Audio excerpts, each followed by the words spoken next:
Advocate Deepak Prakash ഇപ്പോൾ ടെലിഫോണിൽ ചേരുന്നുണ്ട്. ശ്രീ ദീപക് പ്രകാശ്, നീണ്ട 9 ദിവസം കഴിഞ്ഞ് രാഹുൽ ഗാന്ധിയുടെ ആരോപണ കൊടുങ്കാറ്റുകൾ തുടർന്നുകൊണ്ടിരിക്കെ അതിന്റെ പ്രകമ്പനങ്ങളും അലയൊലികൾക്കുമിടെ ഇന്നിപ്പോൾ അദ്ദേഹത്തിന്റെ യാത്ര ബീഹാറിൽ തുടങ്ങുന്ന ദിവസം തന്നെ ഈ തെരഞ്ഞെടുപ്പ് കമ്മീഷന്റെ വാർത്താ സമ്മേളനം നടക്കുന്നു. അപ്പോൾ പൂർണ്ണമായും രാഹുൽ ഗാന്ധിക്ക് മറുപടി പറയാൻ ആയിരിക്കുമോ ഈ വാർത്താ സമ്മേളനം, അതോ ഈ ഇതിലെ ഒരു അന്വേഷണവും പരിശോധനയും ഒക്കെ ഉണ്ടാകും എന്ന് പറയാൻ സാധ്യതയുണ്ടോ? എങ്ങനെയാണ് ഈ വാർത്താ സമ്മേളനത്തെ അങ്ങ് കാണുന്നത്?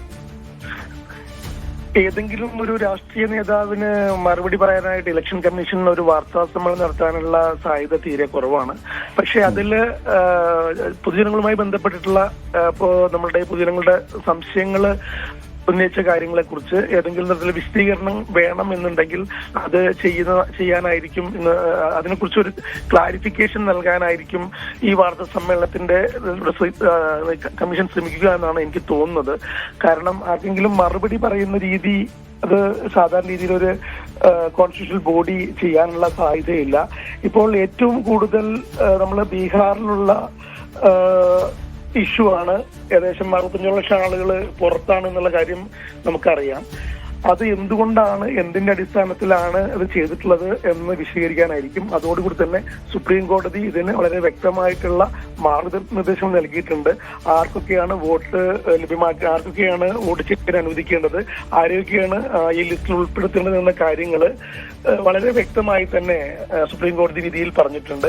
ആ കാര്യങ്ങൾ ഫോളോ ചെയ്തുകൊണ്ട് അത് ഒരു തീരുമാനമായിരിക്കും ഇന്ന് കമ്മീഷൻ പറയുന്നത്. ആളുകൾക്ക് പൊതുവെ പൊതുജനത്തിനുള്ള ആ സംശയങ്ങൾക്ക് മറുപടി നൽകുന്ന രീതിയിലുള്ള കാര്യങ്ങളായിരിക്കും പറയാൻ സാധ്യതയുള്ളത്. ആദ്യം ഒരു വലിയ രീതിയിൽ ഈ നമ്മളുടെ ഒരു ജനാധിപത്യ രാജ്യത്ത് ഇത്രത്തോളം ആളുകളെ ഈ ഇലക്ഷൻ പ്രക്രിയയിൽ നിന്ന് മാറ്റി നിർത്തുക എന്നുള്ളത് വളരെ ഗുരുതരമായ ജനാധിപത്യ വിരുദ്ധമായ ഒരു നടപടിയാണ് എന്ന് മുഴുവൻ ആൾക്കും ബോധ്യപ്പെടുത്തുന്ന അടിസ്ഥാനത്തിലാണ് കോടതി ഇതിൽ ഇടപെട്ടിട്ടുള്ളത്.